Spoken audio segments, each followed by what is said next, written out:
Good day, everyone. This is Reflections at 60. I used to think that real friendship could survive almost anything: time, distance, years of not seeing each other. And I also honestly believe that if two people had shared so much memories, enough memories together, they would simply pick up where they left off the next time they see each other, regardless of the time gap in between. That's what I thought. Until one day, life taught me otherwise. You see, I used to have a best friend back in my younger years. We practically were this typical best friend who did all these crazy things together, stupid things together. We had adventures, shared secrets, laughed over things that only the two of us would understand. And then life happened. I worked overseas, he got married, he went overseas, I got married, years passed. And one vacation, I also heard that he was home. We were home at the same time. And honestly, deep inside, I was excited, really excited at the thought of after all those years we'd see each other again. I imagined we'd sit down over coffee, talk for hours, laugh like there's no tomorrow, laugh like we used to do. But days passed, nothing happened, and I heard that in a day or two he would be going back, living again. So I made the decision. I finally decided I'll just go visit him. So I went knocking at his door.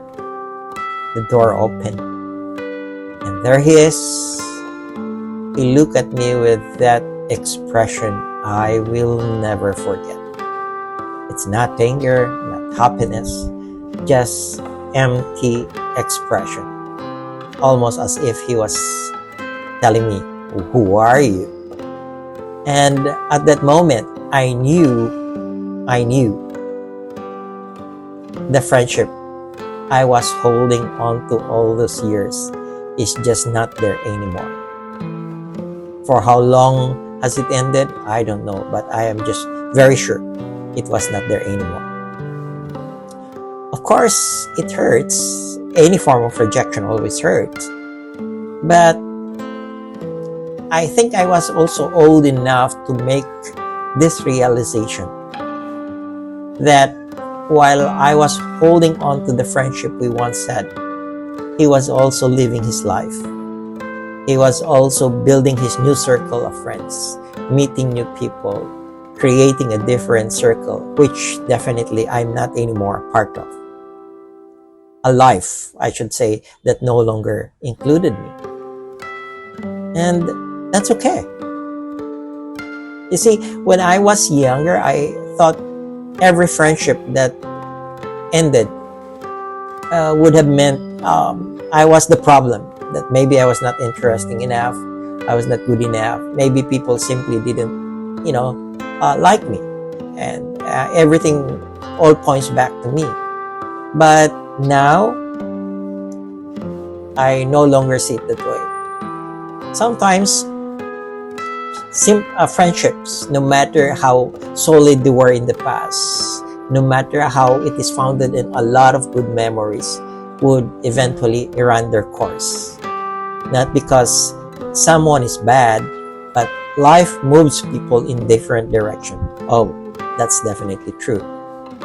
I also realized something else. I also remember and I figured out that there are people I slowly drifted away from, people I stopped calling, people I unintentionally left behind, or maybe intentionally. And in the case of my friend, my best friend, if he has the right to move on, and if I have the right to move on, definitely he has the same right. And accepting that brought me peace for a friendship lost. And now that I'm almost in my 60s, I have fewer friends than I used to, far fewer. but I treasure them more because friendship is not measured by how many people stay in your life. That's how I look at it this time. It's measured by few who still remember your story, who still ask how you're doing, who still make time even after all those years. Well, perhaps growing old doesn't mean collecting more friends. Perhaps it means recognizing the ones who chose to stay, who quietly stayed, and maybe that's enough, more than enough. Reflections at 60. Until next time, and take care.